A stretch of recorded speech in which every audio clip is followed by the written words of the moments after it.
this is Father Gerasimos. Once again, it is a joy to be communicating with you.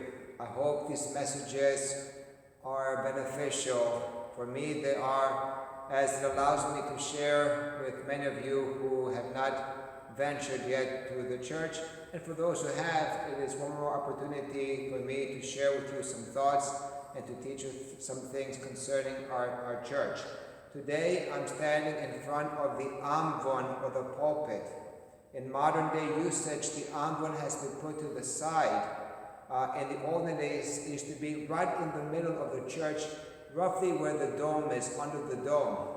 So it is now on the side, maybe as symbolizing also the reality or the consequences of our modern society today is not taking so advantage of the word.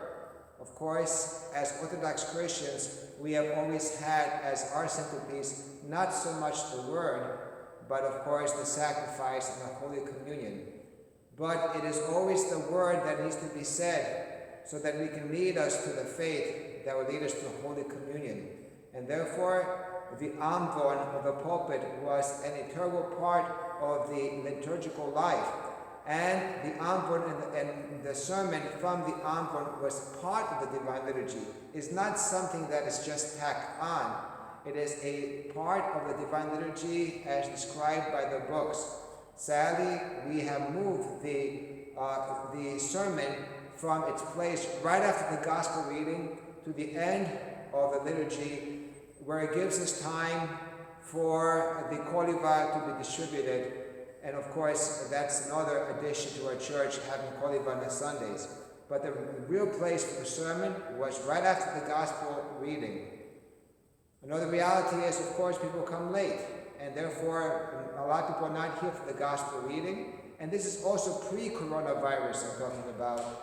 And of course, many people are not here to hear the word if it was said there. And therefore I, as a priest, and many other priests too, keep the sermon at the end of the Divine Liturgy as a hope that the message of God will be heard, that something will stick with you as the parishioners, and you take home the message of God with you.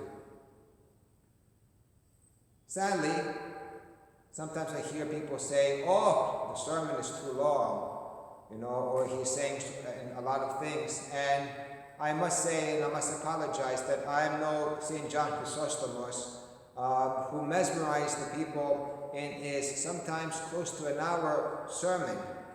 I know that I have my faults as a speaker. Sometimes I mumble, and of course sometimes I am not as prepared as I would like to. But regardless of that, I always try to speak from my heart and offer you the best I can. But the message of God has to be heard. It is not, like I said, something that is just added on. And trust me, I'm not a public speaker. I don't like to speak publicly. I'm shy. I'm still shy. And of course, but I do it because it's a duty to speak and to share the message of the church. And therefore, I ask that we keep these things in mind, that it's an opportunity for us to hear the word of God and for us to take these things. It makes me wonder how somebody can leave the church and go watch a 4-hour football game, but when it comes to the church, a priest is speaking too long. I'm not saying this for myself, because like I said, for me not to do a sermon might be easier for me. For me not to do a sermon, it'd be more in my style. But I preach because I have to preach.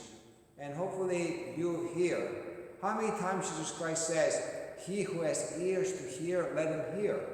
Because he knew that not everybody wants to hear the message, and so forth. So if the sermon is getting boring, I understand. If you need to run off, I understand.